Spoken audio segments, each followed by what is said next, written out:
پرتشدد واقعات سے بھرپور سندھ میں بلدیاتی انتخابات کے پہلے مرحلے کے لیے پولنگ کا وقت ختم ہو گیا۔ پولنگ اسٹیشنز کے اندر موجود ووٹرز ووٹ کاسٹ کر سکیں گے۔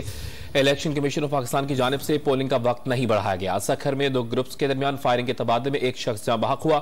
مجموعی طور پر پرتشدد واقعات میں 50 سے زائد افراد زخمی ہوئے ہیں۔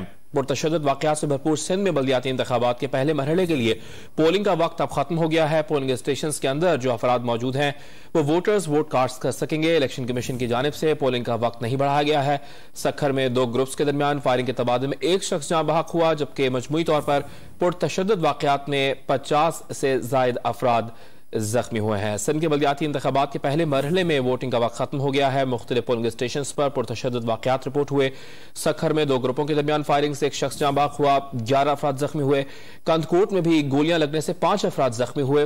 خیرپور میں فریقین لاٹھیوں اور ڈنڈوں سے ایک دوسرے پر ٹوٹ پڑے، جس کے مناظر بھی آپ نے دیکھے۔ اب آپ کو بتا رہے ہیں بلدیاتی انتخابات کا جو مرحلہ ہے اس کا اب وقت ختم ہو گیا ہے۔ پہلا مرحلہ پولنگ کا وقت ختم ہو گیا ہے۔ پولنگ اسٹیشنز کے اندر جو افراد جو ووٹرز موجود ہیں وہ اپنا ووٹ کاسٹ کر سکیں گے۔ الیکشن کمیشن آف پاکستان کی جانب سے پولنگ کا وقت نہیں بڑھایا گیا۔